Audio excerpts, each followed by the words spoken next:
Ladies and gentlemen, welcome to another fun and exciting and, as always, jam-packed episode of the Brew City Lounge. Good day to you. If you're in Wisconsin and Milwaukee area, fortunately we're back to November weather, but either way, good afternoon to all of you guys. As always, I am your host, Brandon. Please do go and follow me on Twitter at Wisco_Brandon. Also, go ahead and follow the show on Facebook and Twitter at Brew City Pod. As always, I am super excited to have you guys tuning in. Again, if you're on the live stream or if you're listening into your smart device, wherever you get your podcasts, good day to you, and thank you so much for giving the show a listen. It is an absolute honor and privilege to talk about our favorite teams. Of course, I'm talking about the Milwaukee Bucks and Milwaukee Brewers. Lots to break down, lots to talk about. I'm going to be joined by a special guest here shortly.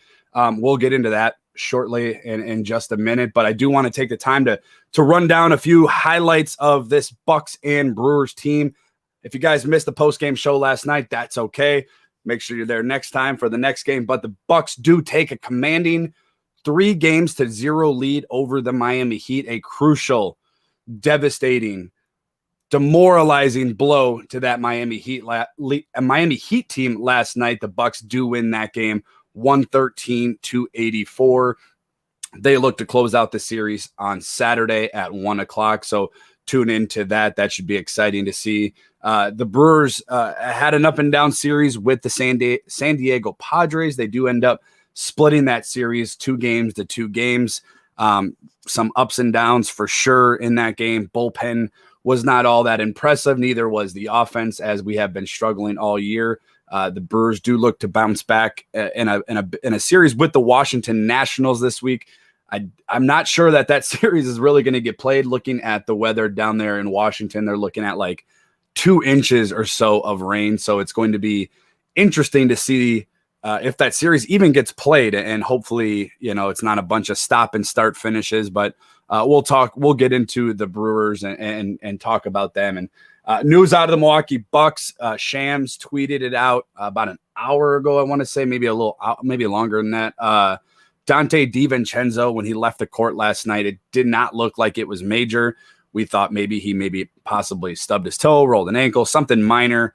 Dante DiVincenzo, unfortunately, is out of the playoffs for the remainder of the season. Whatever you think about Dante DiVincenzo, I do still think that he was a vital piece to this team, both offensively and defensively, even if he did not have, the numbers, so to speak, that we wanted him to have. But again, Dante DiVincenzo is out. It's going to be curious to see where and what Mike Budenholzer does with the starting lineup going forward. Does PJ Tucker slide into that role?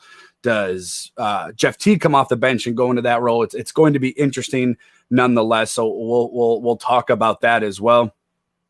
Also, guys, if you haven't been paying attention on Facebook, on Twitter, the Brew City Lounge now has official merchandise. Click on that link. Shop for your favorite Brew City Lounge hats, T-shirts, cups, hoodies, tank tops, like kids' clothes. They got everything. Go ahead and check it out. Definitely a bunch of fun stuff on there for sure.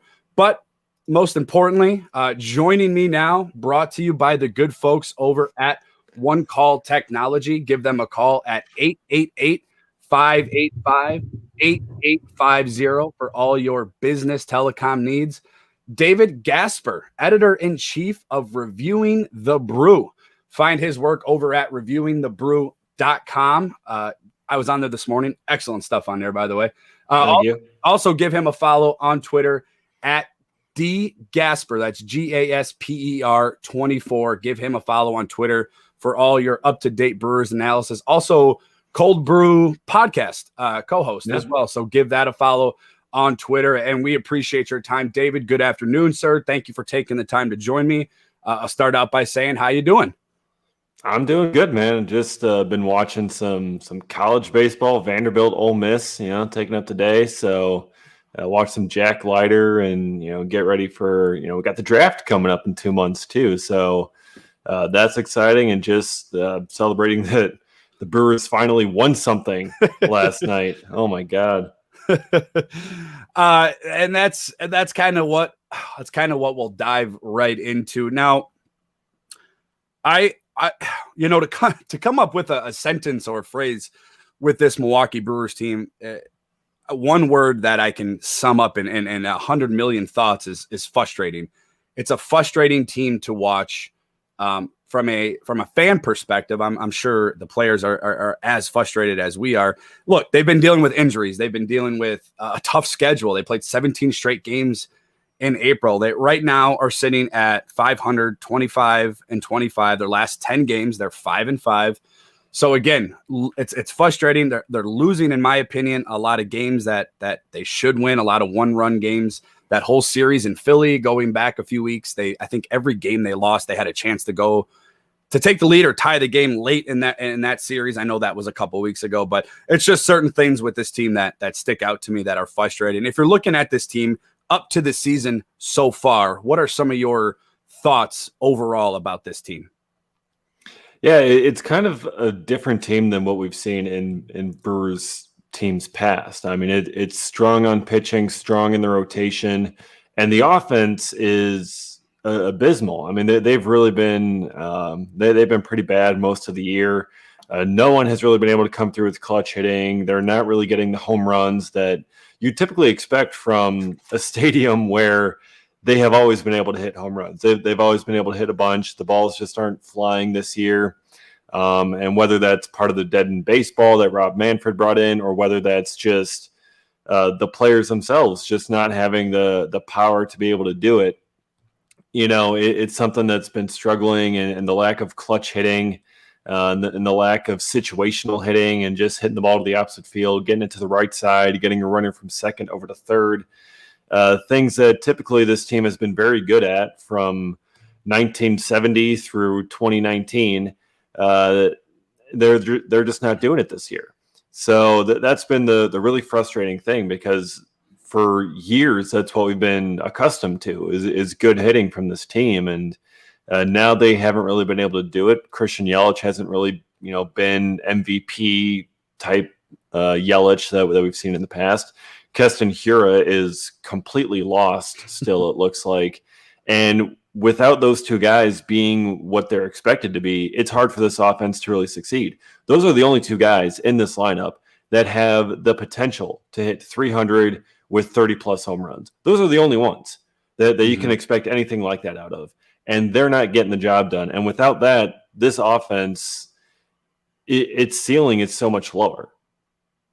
Yeah, I mean, if you were to tell me at the beginning of the year that Adrian Hauser and Eric Lauer would have as many home runs and more home runs than Yelich and Hiura combined. Actually, they do have more home runs. I don't think Yelich has or Hiura even has a home run this year. He's got one. He's got one. Okay, so again, you're right. They're the anchors of this offense, and you look at this offense, and throughout Major League Baseball, bottom 5 slugging percentage, batting average, whether people like looking at batting average or not, I look at it, I respect it, at least on base percentage, and they're tops in the league, almost tops in the league in strikeouts. Now, everybody wants Andy Haynes fired, and what that's just a name and a finger to point. I don't look at the hitting coach as a culprit as to why this offense can't get out of the mud. I think that it's been a struggle, yes, with Keston Hiura. Obviously, he was down in AAA.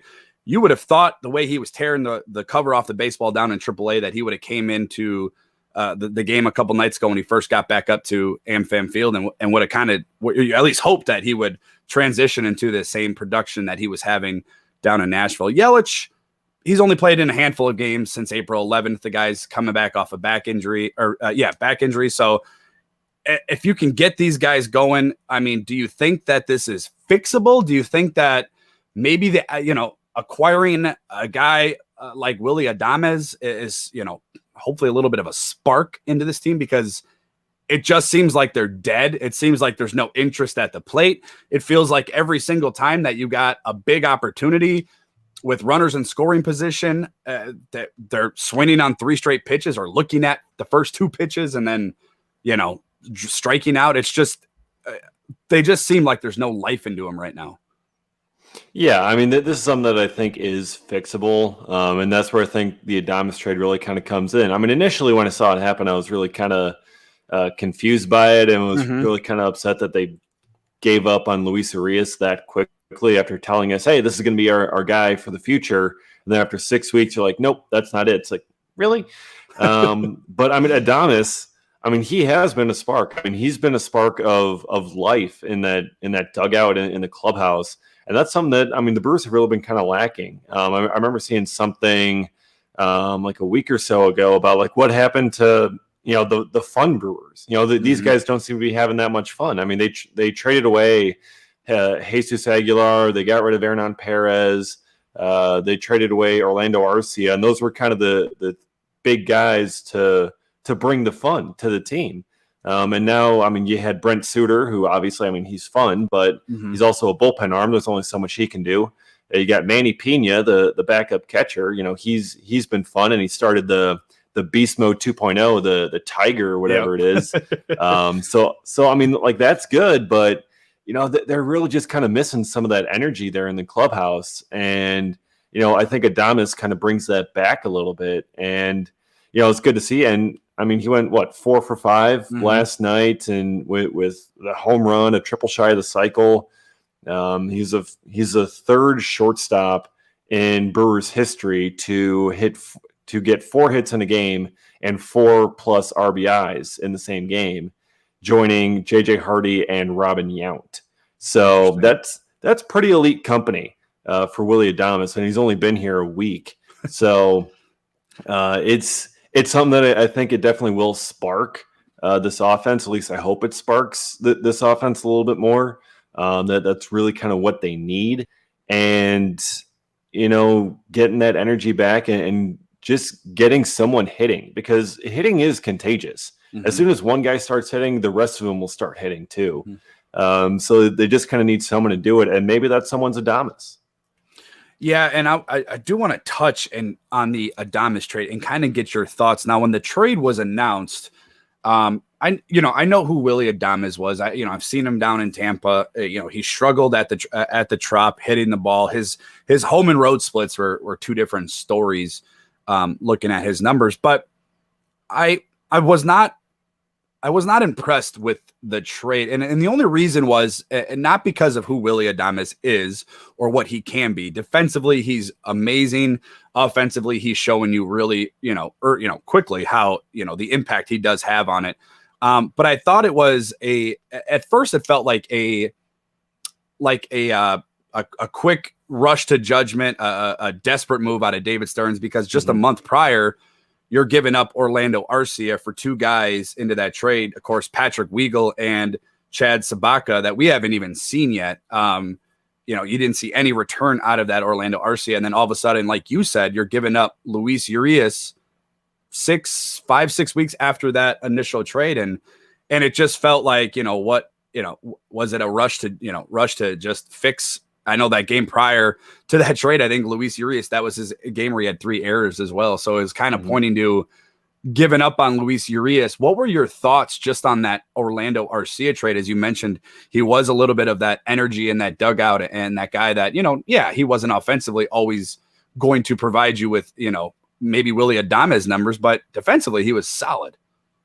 Yeah, he was, but at the same time, it was also time. I think for Arcia to go. I mean, he had been up here for 5 years now, and he really never really delivered on what we expected from him. His offensive numbers, up and down, and with Urias when they traded for him, they were trying to get a competition out of it in 2020, but with the hamate bone and with COVID, Urias wasn't really able to challenge for it. And then coming in 2021, it's like, okay, now here's the time for the challenge. And they were essentially giving the job to Urias outright. I mean, it wasn't even much of a challenge in spring training. It wasn't really a battle. The Brewers said that they wanted to see Urias at short. They needed to see him at short. And if Urias is going to be your everyday shortstop, having a guy like Arcia, who had been the everyday shortstop for 5 years, having him around, that's, maybe it's probably best for both sides to just kind of, move in a different direction.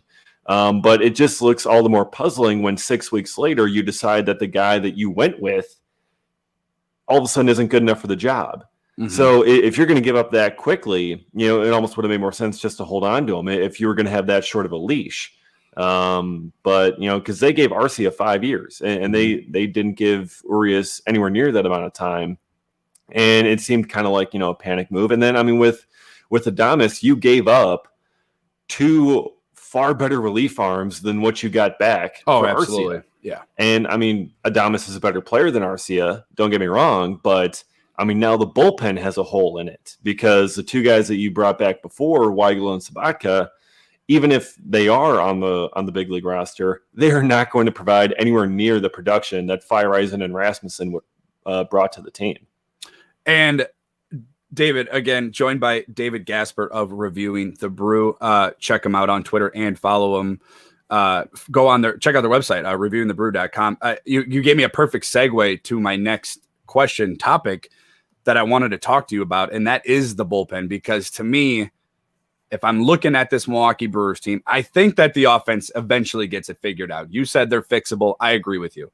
Starting pitching, I don't think we even really need to touch. I think it's about I said it, I think like 3 or 4 weeks ago. I said it to Dario Melendez. That was maybe a little bit longer. I said this is the best starting rotation as a whole that I've ever seen in my lifetime as a Brewers fan. I'm 31 years old, so to me, obviously the starting rotation is the anchor of the team this year. The offense obviously is struggling. I do think that they will figure it out once you get Yelich back in that lineup full time, and just hope that Hira figures it out. But if I had to point to a serious weakness on this team, and David, I do think this bullpen is worrisome. I feel like, again, last night or yesterday afternoon was put right on display. You had a 5-3 lead after a monster smash by guy we were just talking about, Willy Adames, and then bullpen comes in the following inning, and it's gone, and that lead evaporated pretty quickly.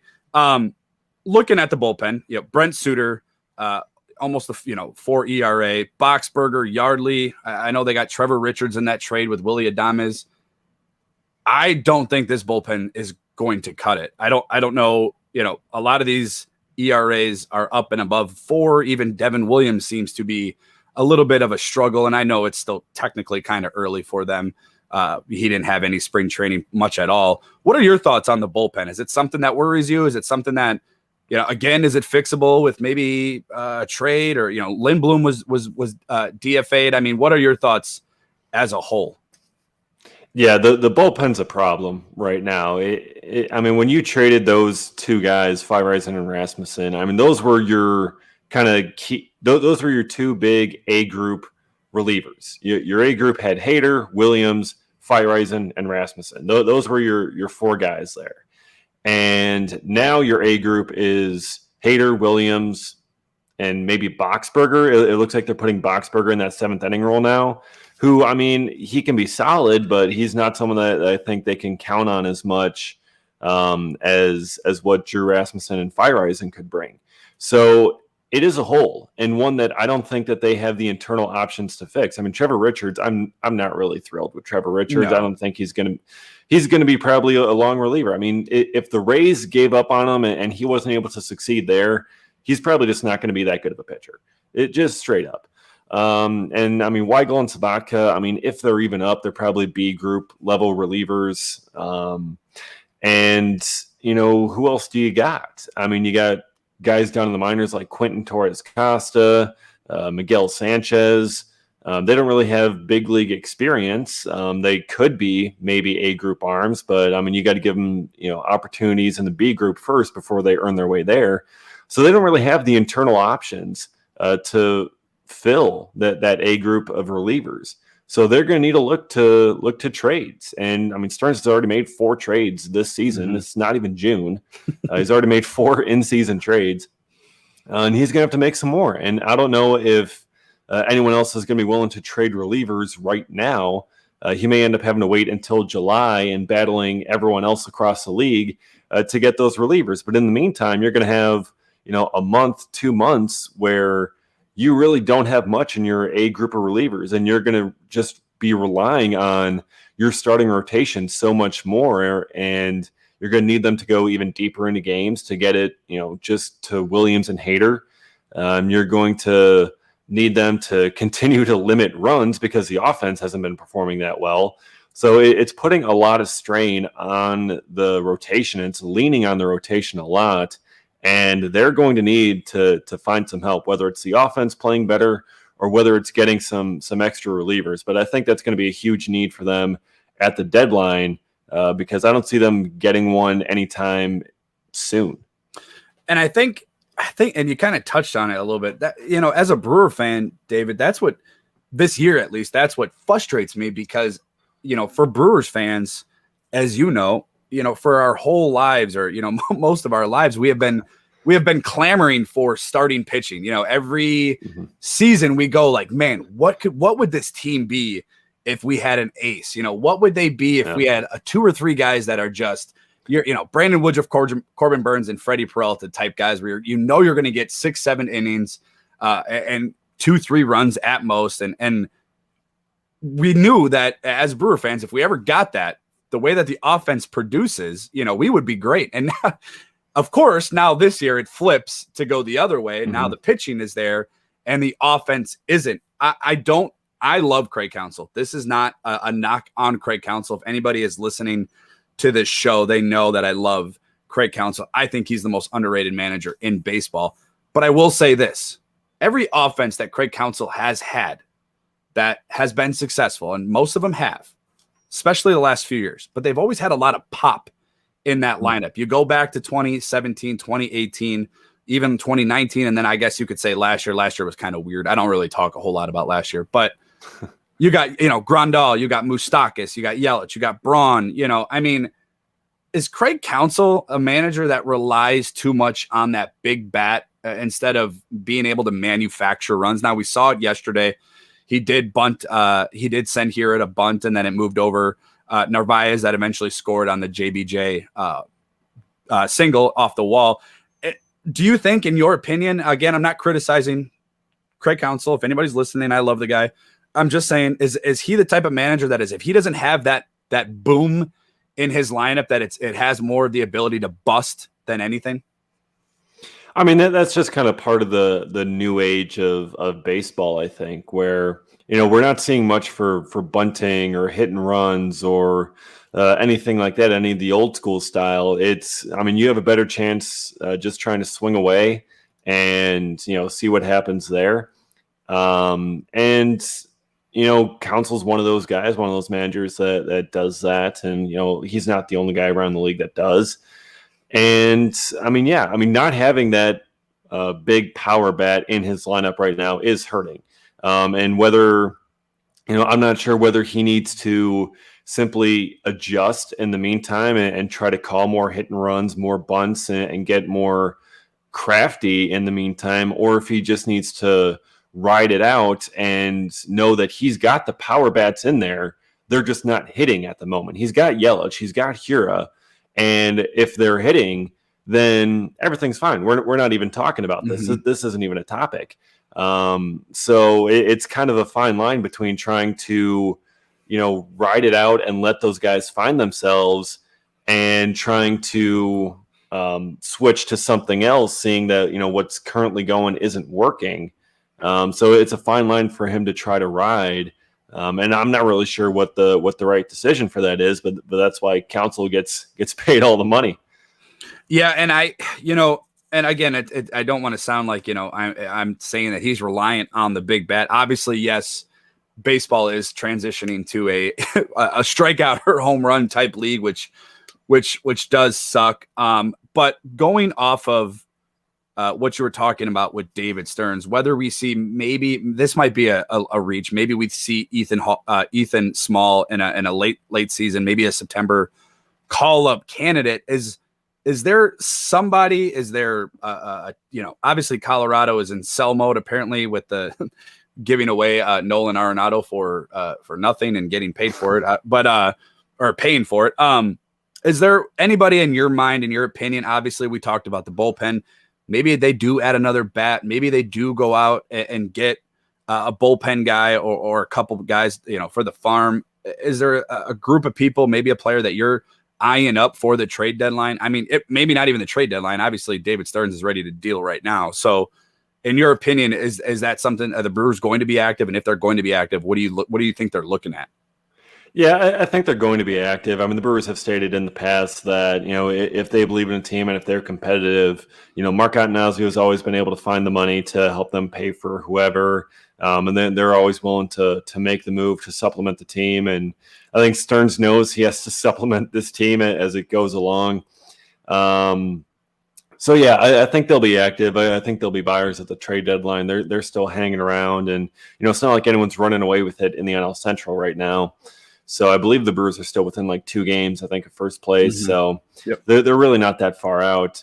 One guy I'm looking at, Eduardo Escobar of Arizona, who, I mean, we're going to be seeing here coming up shortly this week. And as the Brewers kind of face them starting on next Thursday here. So we could see him. That could end up being an option, I think. Maybe CJ Cron of the Rockies. He's been a pretty good hitting first baseman for them. He could end up selling off. And I mean, that was someone that I was interested in them getting this offseason, signing Cron as a free agent. That was a guy I was kind of pounding the table for that they ended up not doing. They got Colton Wong instead and moved here to first. And, I like what Colton Wong's been doing. That's for sure. Here, not so much, but I'm not sure if they would go the first base route because they probably still want to ride it out with Hira and see what he can do because they know he can be a good hitter. He's just really struggling right now, but they're not gonna. I don't think they're gonna give up on him quite yet. But third base, I think, is a position that they can end up looking at. Travis Shaw has been, decent, but he kind of his batting average has dropped a lot lately, and he's been striking out a decent amount. So third base is a place I think they could look. The bullpen is probably another place that they could look. We'll see who's available. I haven't done quite as much digging into the deadline yet, but that's going to be starting up pretty soon as we get kind of 2 months away. Deadline and draft and so much stuff there. So, and now that the draft is pushed back, it's all around the same time as that, and it's just a mess. Busy time for you, David. I do want to ask. You spoke on the division, and I'm looking at it right now. It looks like 3 games behind the Cubs and Cardinals. But when the way the Brewers started this season off, now everybody was saying that it was early and it didn't really mean much. But winning those 3 series against the Cubs, I think, was huge. It was absolutely monstrous. In that first week, you also won 2 out of 3 against the Cardinals. Now, last week or 2 weeks ago, whatever it was, they dropped 2 out of 3 against the Cardinals. That was another frustrating series because it felt like they could have won almost every game. I think they were in every game. Looking at a division, I said it from the start of the year. My prediction was the Brewers were going to win 90 games. I thought that they would withstand the Cubs and the Cardinals. I thought that the depth that the team has, I think they still currently have a lot of depth, but the Cubs are kind of waking up a little bit. Now the talent on that team is obviously noticeable. They won a World Series with most of that team, and guys like Javi Baez. And if you didn't see it on Twitter yesterday, it like broke the internet with, I don't know who was playing first base in Pittsburgh, but nonetheless, the Cubs are they're on fire right now. I think they're like 15-7 in the month of May. So they're on a tear right now. Looking at the division, I don't want to put a whole lot of stock into the Reds and Pirates. I think that they're pretty much who they are and kind of who we thought they were going to be. Not to quote my good buddy Denny Green, but looking at the division, it's going to come down between the Cubs, Cardinals, and the Milwaukee Brewers. Do you think that the pressure with this division, with 2 other teams now, again, Major League Baseball extended their playoffs, but do you think that there's going to be added pressure not only to maybe Craig Counsell, but also David Stearns, with the division being a 3-team? In my opinion, it's going to be a 3-team race. What are your thoughts on the division as a whole? I mean, the division is really kind of what's expected. The Brewers, Cubs, Cardinals were all really kind of expected to be around the top. It was expected to be, maybe not as, good, no one really kind of running away with it. That's really kind of what it was last year. I mean, it was a 4-team race. 4 teams from the Central made the playoffs last year in that expanded format. So, I don't think there's too much, added pressure. I think this is something that they expected. that the Cardinals would be good, that the Cubs would be good, and that they'd be battling with those two teams for the division title. I mean, they still got plenty of games coming up against the Cardinals, and they'll have games coming up in September against the Cubs and the Cardinals, and they'll have plenty of chances there. And so I don't think there's anything extra added onto it. It's really just probably what they expected at this point in the season. Yeah, and I know the Pirates had a little bit of a run, and I know that the Cincinnati Reds, were pretty good last year. But I mean, really, it always comes down, I think, to the Brewers. At least the last few years, the Brewers, Cubs, and Cardinals, and it's going to be interesting to see what the Cubs do. If you look at south of the border, going down I-94, it's going to be interesting what they're going to do. They did not extend Anthony Rizzo or Chris Bryant. I think they offered Anthony Rizzo. What was reported was 5 years, $80 million. I don't know if that's actually accurate, but I mean, to me, that would be a slap in the face for a guy like Anthony Rizzo, who's arguably one of the best first basemen in major leagues. I do got to ask you a question real quick, and we probably talked about it, but I just want your own personal opinions about this team. What surprised you so far this year, and maybe what hasn't surprised you this year? Well, what hasn't surprised me is the rotation. I mean, as most people who follow my Twitter account know, I am a big Corbin Burns guy. I have been on the Corbin Burns. I have been driving the Corbin Burns for Cy Young hype train since 2019. 2019 didn't go as well, but things have gotten back on track the past 2 years here. So, I mean, what he's been doing has been incredible with the strikeout to walk ratio and just, I mean, the big starts, just dominating stuff and really putting himself near the top of that Cy Young race. That hasn't surprised me one bit. Brandon Woodruff has also pitched incredibly well. He's also in that Cy Young race. That hasn't surprised me either. I mean, those two guys they're the co-aces of the staff. They've just been phenomenal. And then Freddie Peralta jumping up to really kind of being the third best starter in this group. And we just had an article go up on the site today that Matt wrote, my co-editor. And he's like, Freddie Peralta's been this dominant, but he's probably not going to get an all-star nod because, I mean, what are the odds that they give three Brewers starters an all-star nod? Because Woodruff and Burns are more than likely going to make it. But are they really going to put Peralta in that group as well? Despite him probably being deserving, are they really going to do it? Probably not, but he's been phenomenal as well. And it's just been an incredible rotation. That has not surprised me one bit. And I think the Brewers have formed a big three with those guys. And I saw it, I think, in a MLB.com article the other day. And that was actually one of my bold predictions of the season of Peralta establishing himself and establishing a big three. So that's been good to see. What has surprised me is the massive struggles of the offense of Christian Yelich and Keston Hiura specifically. I mean, those two guys, I mean, yeah, they're coming off bad years last year, but, you figure, fresh year, fresh starts, Christian Yelich will be back to his old self. Keston Hiura would be, hitting like he did in 2019. And it hasn't really happened for either of them. Yelich has had the back issue, which, okay, kind of understandable, but his power, even before that, his power hadn't really shown up.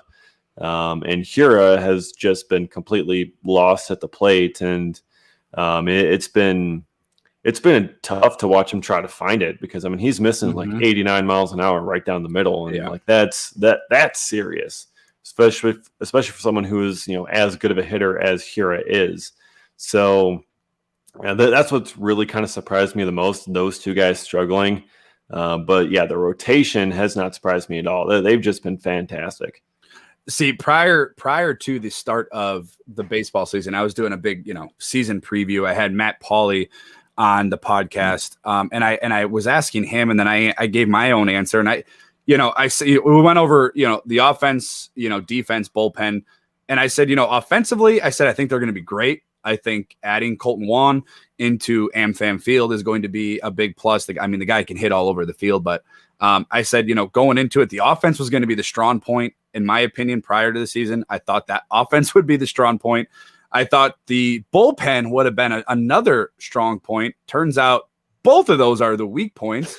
And then I said that the starting pitching was my question mark because we didn't know what we had exactly in Freddie Peralta, maybe Adrian Hauser, maybe Brett Anderson.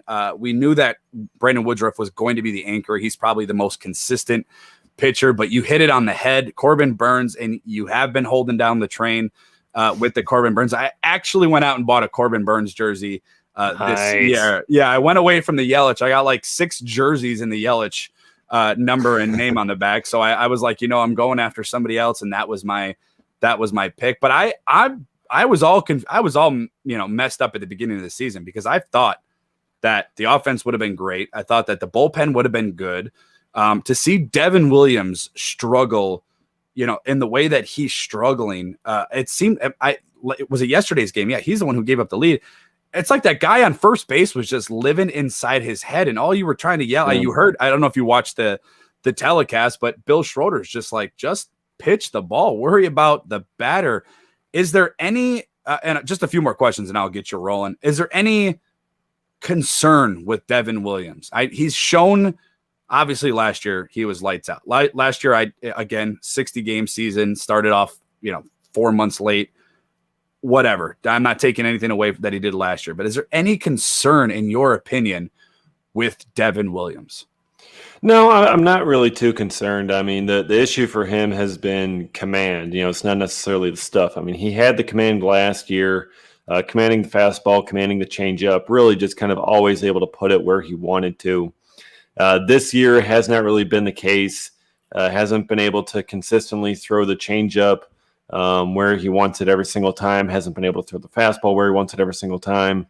But I mean, that's something that he had before, and that's something that I think he can have again. But like we said earlier, didn't really have much of a spring training. So he was kind of getting back into things during the regular season. So that's, I think, really kind of made things a bit more difficult on him. But I think he'll end up, figuring it out. And it's a long season. We're only about 2 months into it. So I think he'll end up being fine. I'm not really worried about it. The stuff is still nasty. It's just a matter of getting it every single night.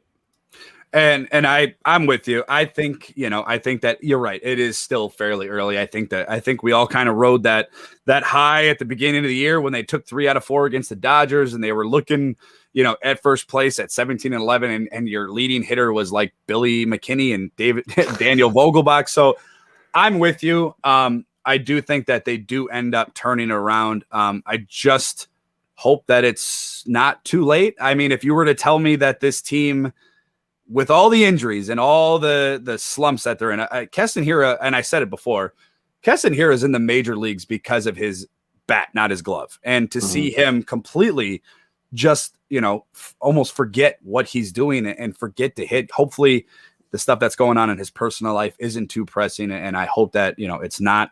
But I think offensively, I think they will figure it out. You guys like Adames, I think Garcia's having it. That's another guy that I think's kind of gone under the rug. What are some of your quick thoughts? And then I'll get you out of here. What are some of your quick thoughts with, like, last year it was a 60 game season, so we didn't have a whole lot. Obviously your plate wasn't really full with guys like Garcia and Narvaez, and they've come out. Narvaez might be your best hitter. Now Garcia leads the team in home runs and I believe RBIs, but those two guys have been phenomenal. What's your real quick thoughts on those two gentlemen? Yeah, I mean, those guys had really rough years last year, and everyone's like, "Oh, these two guys were busts or terrible signings." And I mean, now they're two of the best hitters in this lineup. And Garcia, it's good to see that power surge from him and him really kind of taking on a bigger role there. And Narvaez has always been a pretty good hitter, and he's always been around a 270, 280 type hitter. Showed some decent pop in 2019. So, he's someone that I think can really be a good, consistent presence in that lineup. He's been a pretty consistent hitter his entire career. So it's been good to have that. They missed him for a couple of weeks there when he had the injury. And that really kind of sent things kind of further downhill with this offense. And that's when they needed to be like, "Hey, Seattle, we need Jacob Nottingham back, please." And then he went back to Seattle. And then he goes back to Seattle. And they're like, "All right, you've rented him for long enough. Yeah. We're taking him." So, Yeah, that was a very interesting situation. But I mean, when it comes to those two guys, Garcia and Narvaez, I mean, they're really kind of doing what was expected of them, and they're kind of doing their parts. And they're not doing much greater than what was expected of them in their part. Their roles just seem so much better and so much more of an improvement, just because kind of everyone else around them isn't really doing that much. Jackie Bradley has struggled. Yelich hasn't, fully been himself, and Lorenzo Cain hasn't really been himself, and really kind of all these guys around them have been struggling, and those are the two lone bright spots. But they're doing probably around career averages. So that's where it just kind of, those numbers look a lot better than what maybe they actually are. Let's hope that the Brewers, and I agree with every point that you're making. Let's hope the Brewers do play some baseball this weekend. It looks like there's inches and inches of rain predicted for the Washington series. So hopefully we can watch some Brewers baseball. If you guys are listening and if you're on the live feed, thank you so much for tuning in. If you are a Brewers fan and you want to know every analytic point of the game and even some personal feelings about the game, give my guy David a follow on Twitter at dgasper24. More importantly, follow him and his work over at Reviewing the Brew. You can find them on Twitter. You can also check them out at reviewingthebrew.com. They are the official Brewers blog of the Fansided Network. David, thank you so much for taking probably a little bit more time than I thought we were going to take to talk about the Brewers, but that's perfectly fine. Thank you so much. And I hope, number one, I hope this team offensively turns it around. Number two, I hope that in a few months, you and I can talk about what they need to do to sustain the division lead, and hopefully I can get you back on. Yeah, absolutely. I mean, I had fun, man. Hopefully we can get this offense rolling, and I'd be happy to come back on anytime. Also give his podcast a follow at coldbrew_pod. Check them out. And again, I'd be remiss if I left this out. This is the conductor, ladies and gentlemen, of the Corbin Burnes Cy Young hype train. Get on the train while there's room. David, thank you so much once again. I hope you have a wonderful weekend. I know the weather in Milwaukee and Wisconsin sucks right now. I don't know if you're in the local area, but it's terrible. So you're in Milwaukee. So as you know, it feels like it's I told my parents came over this morning, and I was like, it feels like the Packer game should be coming on. It has an eerily similar feeling to fall weather in Wisconsin. But nonetheless, have a wonderful extended weekend. I hope you have a great one, and we'll talk to you soon. Thank you. Yeah, thanks, man. We always got great snacks on the snack cart of the Corbin Burnes Cy Young hype train. So come on board. Get on board the Corbin Burnes hype train, David. Thank you so much. Yep. He drops off, ladies and gentlemen. And again, awesome to kind of get some perspective on, what the Brewers are looking at, going forward. I think the division is heating up. You guys heard me talk about the Cubs, and I said it before, the Cubs are going to get better. Previously when they were struggling, I still think the Cubs are going to be there at the end of the year, no matter what happens with the trade deadline. But let's transition to a team that is absolutely tearing it up right now. And I, of course, am talking about the Milwaukee Bucks. What a win last night. If you were on the live feed on Facebook, at YouTube, on Twitter, let me know what you thought about that game last night. Drop a comment. I would love to read it. Adam drops into a comment, not a Brewers fan, but support my dude. I appreciate the support, Adam. Thank you so much. Juan, Francisco, thank you guys for tuning in onto the live feed. Like I said before, the Bucks win big time, 113-84. And ladies and gentlemen, it was not, unfortunately for the Miami Heat, it was not close from the tip-off. The Bucks dominated that first quarter. And the best part about that game last night is that was not even their best game. I mean, they only shot 29% from three-pointers in that first quarter, and just a little bit better than that from the field. It was just not a very good offensive showing from this team, and it turned out to be a dominant performance. You saw Giannis matched up on Jimmy Butler early. The Miami Heat thought they were slick and slid in Goran Dragic in the starting lineup, but that was perfectly fine because a guy like Drew Holiday, who I've been saying it over and over and over again is the best two-way player, best two-way guard in the NBA. But either way you look at it, the Bucks are up. They do take a commanding 3-0 lead. Adam drops in a comment. He thinks the sweep is coming. I'm not there yet. I do think that this is the NBA. I do think hopefully I'm wrong, and I would love to be wrong. I do think there's going to be a little bit of complacency maybe with this Bucks team going into a Saturday afternoon sleeper. I hate day games for the Bucks. It just feels like historically, especially down in Miami, it just feels like game one was a day game, and it was the only game in this series so far that has been a struggle. So I hope I'm wrong. I hope that it is something, that is a sweep. And Juan drops in a comment as well. We'll be pulling out those brooms tomorrow. Time for a sweep. So there's a lot of feeling out there. My dad mentioned it to me this morning. He thinks that there's going to be a sweep as well. Again, I hope I'm wrong. I still think it's Bucks in 5, Bucks in 6 for the culture, but I think that the Bucks probably do come back to Milwaukee to finish that series. And you're more than likely looking at a series against the Brooklyn Nets, which brings me to my point I wanted to make. Obviously, into the introduction to the show, I mentioned that Donte DiVincenzo, when he hobbled off the court last night, I immediately texted my buddy and I said, that's serious. Because number one, his reaction to it, he slammed his hands down on the table, and then it was a non-contact injury. So you knew that if anybody has watched sports for more than a couple hours, you know that a non-contact injury is usually ends up being pretty bad. Shams obviously confirmed the injury this morning. It was a ligament in his foot. He is out for the rest of the season and the rest of the playoffs. So that brings me to a point that I do want to talk about. What does this Bucks team do going forward into the starting rotation? Do you keep that bench intact? Is there somebody you pull off late, deep in that bench? Or maybe if you're going up against Brooklyn, I mentioned this today and last night on the post-game show, I think probably a guy like PJ Tucker, going against the Brooklyn Nets, he's going to see a lot of run going against James Harden and Kevin Durant. And look, that's the reason that you brought PJ Tucker into this team. Yes, he's going to hit corner threes.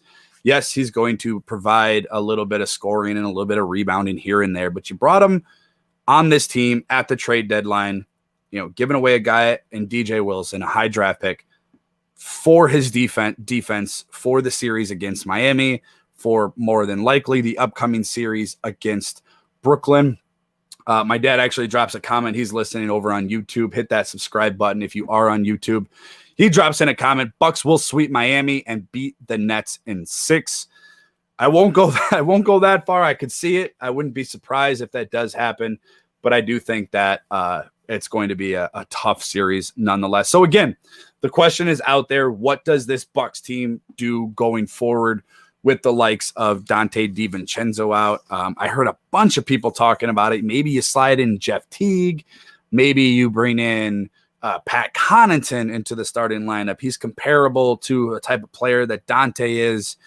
He's going to give you that scoring. Again, Pat Connaughton, he's caught a lot of slack, this year, but Pat Connaughton has been pretty good during this season, during most of the 2020-21 NBA season, shooting over 40% from the three-point range. He was 2 for 3 last night, provided a couple deep baskets late in that game to kind of put it away. Not that it needed to be put away, but he was there to ensure that it was going to go time to go to bed for Miami. And watching that crowd leave at the 6-minute mark of the fourth quarter last night was just poetic justice. I mean, it was phenomenal to see. Miami's been a thorn in our side. And yes, they beat us the gentleman's sweep, quote unquote, in the playoffs last year. I don't put a lick of anything into those playoffs last year. You'll never convince me that was LeBron's toughest playoff run. LeBron, I'm at my end with the dude. I respect the guy for what he does off the court, the things that he does in the community with the school and all that stuff. And I respect that. I respect the person. But the player that LeBron is just absolutely irks me to no end. I mean, the dude is 6'9", 270, and he's flopping around the court like a fish every single game. And of course, he's going to get every single call. So I am completely over the LeBron. Again, going to last year with the Miami Heat, they did obviously lose in the finals to the Lakers, but I don't buy a whole lot of stock into that finals matchup, really into that finals at all. I don't think that having the season stop for 3 to 4 months and then all of a sudden starting back up in a weird setting. Again, I say it all the time, credit to the NBA for even making it happen, but I do not give the Lakers any credit. I don't even give the Miami Heat any credit. They were clearly beneficiaries of that bubble. Jay Crowder, who shot 43% last year against the Milwaukee Bucks in the bubble from behind the arc, is 1 for 23 this year in the playoffs. Now, is that a coincidence? Maybe. Could be. But nonetheless, the dude is still not able to hit the ocean if he was standing in front of it. So it's obviously something that is shown it's reared its ugly head. Tyler Hero's nowhere to be found.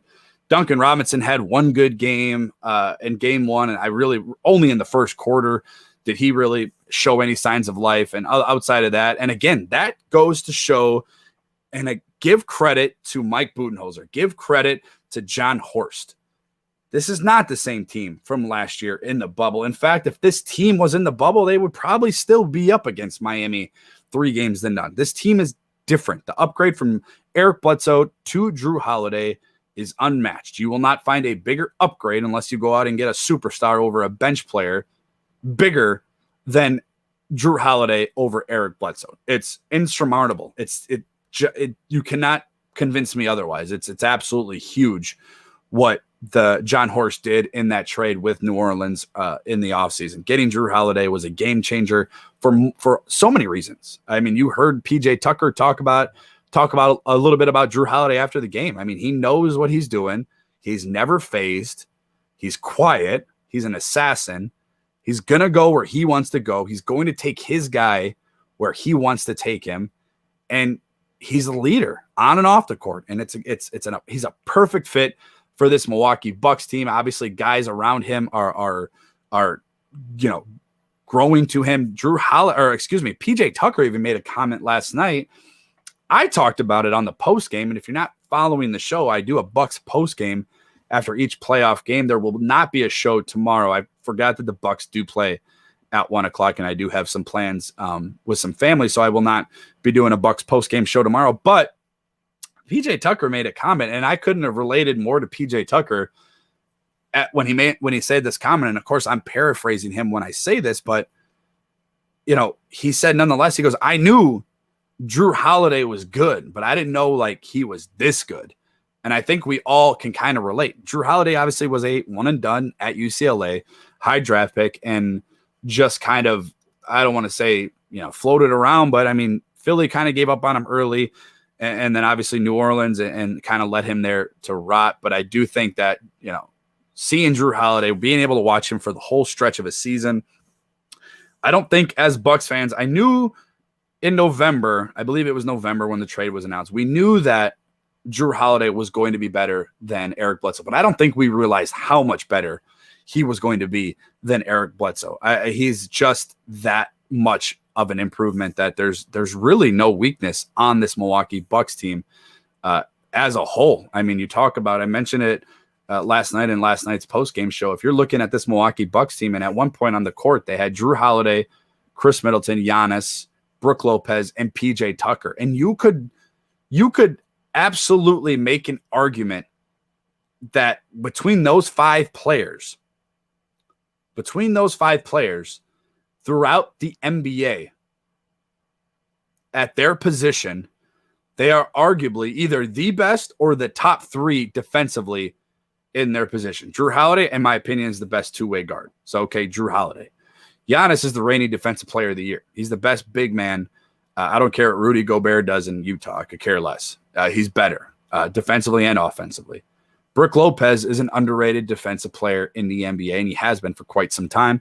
Giannis made mentions of it last night that without Brook Lopez, he probably doesn't win Defensive Player of the Year award last year. So Again, Brook Lopez, top defensive center in the NBA. Chris Middleton is an underrated defender. Now, he's not going to go out there and shut anybody down. He's not going to lock anybody up, but he's a good, solid defender. He's long, he's tall, he's at 6'8", 6'9", and the long arms. Like, Chris Middleton is a respectable defender, in my opinion. And then we know why PJ Tucker was here. We know why he was brought here. PJ Tucker is a dog. You heard him last night talk after the game. And if you didn't, I would highly recommend checking out PJ Tucker.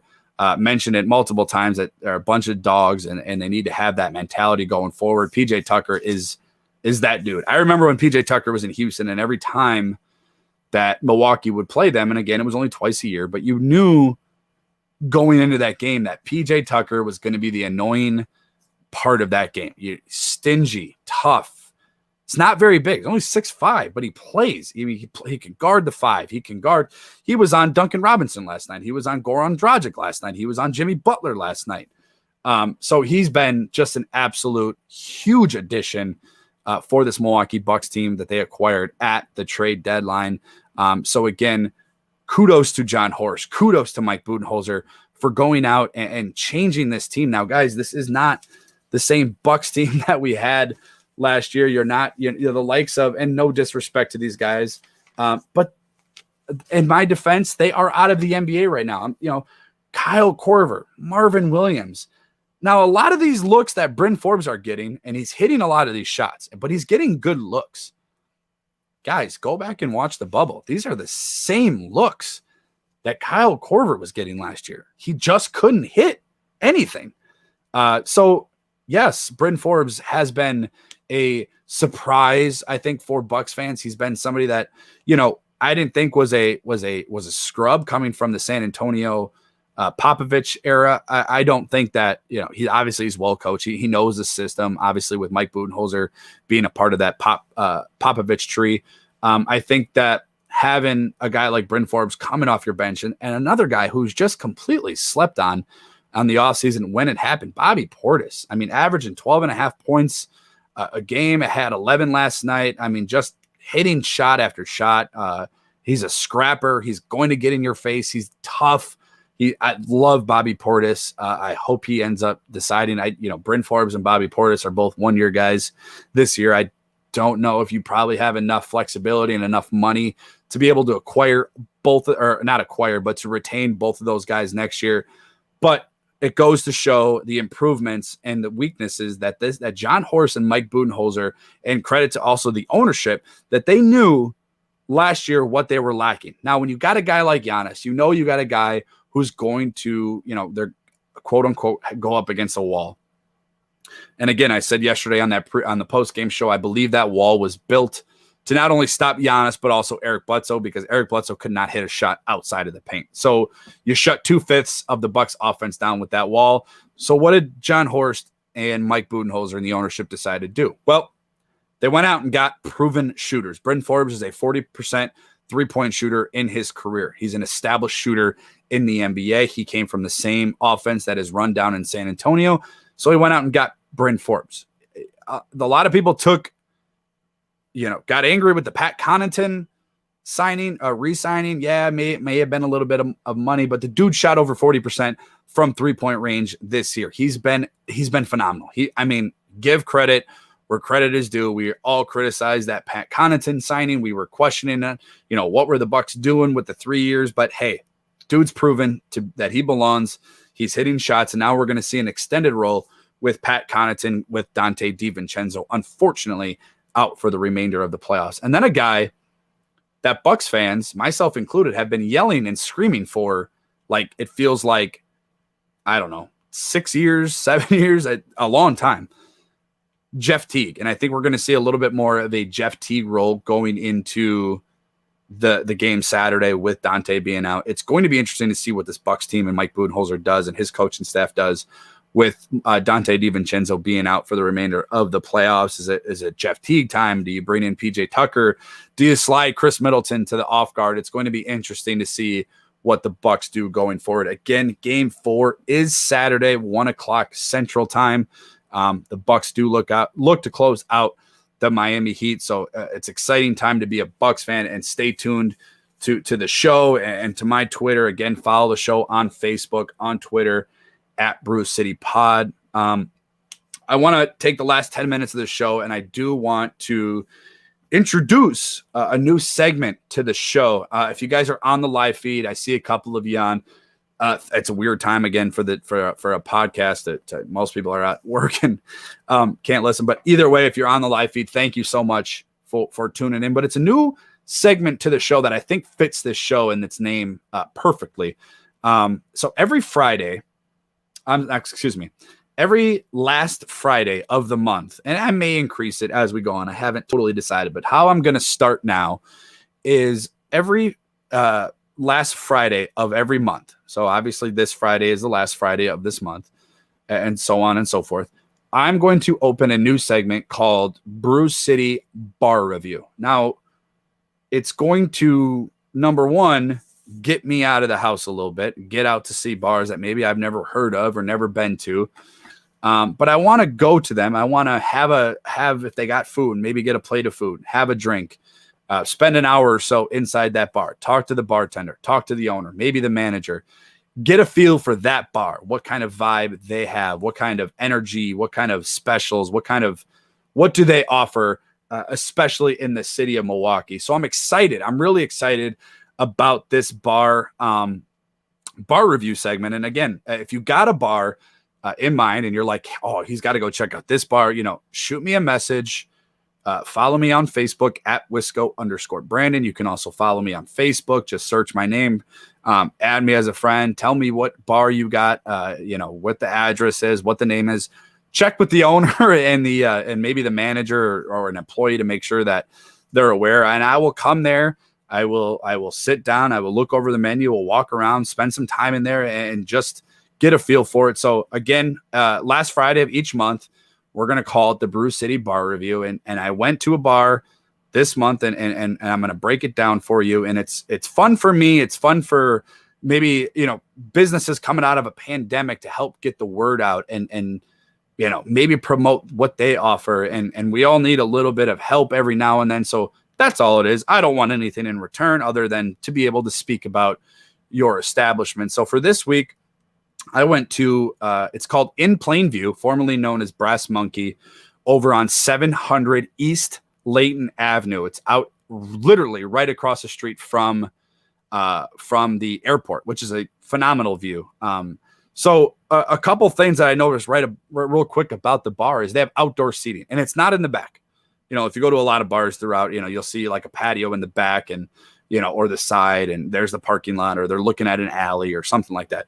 This open seating is literally in the front of the bar. You're literally across the street from the airport. Like I have a horrible arm. I could pick up a football or baseball and throw it and hit the airfield. I mean, it's literally right across the street, which is just phenomenal, especially for this time of year. Maybe not this weekend with the weather out in Milwaukee, but nonetheless, great view. So right away when I notice is you walk into the bar and there's a huge patio seating. There's like 6 or 7 tables lined up on the outside. So if it is gorgeous, coming into the nicer part of the year, at least we're supposed to be, you can go out and grab a drink and have some food out on the patio and just kind of watch the planes fly in and out.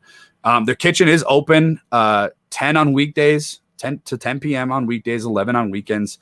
I got to talk about the menu, and it's going to make my stomach growl, but the menu is absolutely phenomenal. I haven't eaten at a lot of fish fries since I moved back home. I know every bar, every church, they have their own, and everybody has their own favorite place. This is my favorite place for fish fry. It's just phenomenal. The cook out there, it's under new ownership.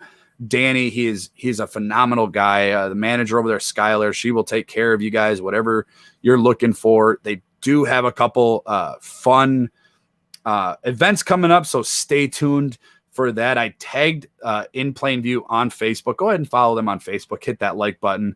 Show your support. Monday through Friday, they have happy hour from 2 to 6 p.m. every Monday through Friday, which is a pretty long happy hour if you think about it. I mean, 2 to 6. I mean, that's 4 hours. I don't need 4 hours to get drunk. That's for sure. So definitely check them out if you ever can. Obviously, like any bar in the Milwaukee area, you can watch all the games there live. I'm talking Bucks, Brewers, Badgers, whatever, you name it. They'll have it. They got TVs scattered throughout the whole place. They got pool tables. They got dart boards. They got the little grab machine with the claw. I'm forgetting the name of the drink, the White Claw that everybody likes to drink. Award-winning buffalo wings, phenomenal. If you are a wing guy, and I am a chicken wing guy, they are phenomenal. They are absolutely gigantic. They are delicious. Right now, every week they have a special. This week they're running with the Southern fried chicken sandwich. I'm a chicken dude. I wanted to try it yesterday. I didn't eat it yesterday, but I saw a picture of it. It absolutely just looks phenomenal. The kitchen out there is amazing, but they have drink specials, literally a chalkboard full of different kinds of drinks and beers. I posted it on Facebook. Again, follow the show on Facebook at Brew City Pod. You can check out a couple of those pictures. That bar is located at 700 East Layton Avenue. Guys, check it out every Saturday and Sunday. As always, Bloody Marys and mimosas. They are delicious. Go out there, check them out. I believe they open at 11 a.m. Every day, and it's just a phenomenal place. It's huge, and that's the first thing too. Is when I went in there for the first time, how big this place was. It was just gigantic. I mean, huge bar. If you're not a bar person, but maybe you want to go and shoot some darts, or maybe play some pool, they have like their own section with tables and a bar set up in the back for that. It's just a very awesome, comfortable setting there. The bartenders there are phenomenal. The owner, it's under new ownership. He's an awesome dude. Wants to do whatever he can to make that place, just take off. And so far they're doing a phenomenal job out there. Check them out. Please check them out in plain view. Go there hungry. I promise you. The menu is better than probably some restaurants. Now, it's a bar, but that menu is absolutely phenomenal. I highly recommend going there hungry, grabbing a drink. If you do go there, and if you go there because you're listening to this show, just tell them Brandon from Brew City Lounge sent you. Another fun announcement about that bar and this show, June 12th, 6 to 8 p.m. June 12th, it's a Saturday. June 12th, 6 to 8 p.m. I will be doing a live broadcast from In Plain View. It's an opportunity for you to come out and meet me if you choose so. I know there's not 100 of you out there that are willing, that want to meet me, but if you do choose to come out and you are local and you want to come say hi, or maybe you want to come on the show, you want to come talk on the show, you want to come talk Bucks or Brewers or Packers, I don't care, Badgers, come check out In Plain View. Again, Saturday, June 12th from 6 to 8 p.m. I will be out there. Juan, the president of the Lounge Room Network, will be out there. Rhino, the vice president of the Lounge Room Network, he will be out there. I'm sure there will be tons of fun. Tons of sports will be going on. The Brewers are going to be in their midst of their season. The Bucks are going to hopefully be making a deep playoff run. So we'll be able to talk about all that. Maybe Aaron Rodgers reports to training camp or mini camp, whatever. Yeah, who knows? But check us out. Again, go check out In Plain View. Phenomenal people, better product, better food, just phenomenal atmosphere. As always, thank you guys for tuning in. I can't thank you enough. If you are on the live feed, if you're on YouTube or Facebook or Twitter, thank you guys for tuning in. Thank you to David Gasper today of Reviewing the Brew for joining me and talking Brewers baseball and hopefully a funk that they snap out of. But that'll do it for today's show. And it was a fun show, a fun time to be a Milwaukee fan. The Brewers are sitting at 500. They can only go up from here, hopefully. And obviously the Bucks are up 3-0. They look to go for the sweep on Saturday at 1:00. But that'll do it for me. Follow me on Twitter at Wisco_Brandon. So much appreciated. I will follow you back. We can talk about our favorite teams, our favorite players, and banter back and forth. Follow the show. Please subscribe on YouTube. If you are not a subscriber on YouTube, I do special stuff with the show on YouTube. I go live on YouTube a lot more than any other platform. So check out the show on YouTube. My interview with John McLaughlin, Bucks legend, is on YouTube. check that out. And as always, wherever you get your podcasts, if you're a podcast person and you got to listen to your podcasts, if you're like me, please do not to subscribe and download the show. Apple, Google, Spotify, wherever you may get your shows. Please find us out on those platforms and give the show a review. If you didn't like the show, let me know. You better like the show, though. But that'll do it for today's show. I hope you guys have a wonderful weekend. I would be remiss if I didn't mention Memorial Day weekend to every brother and sister that has come before me and after me and in between that have taken the ultimate sacrifice. I salute you.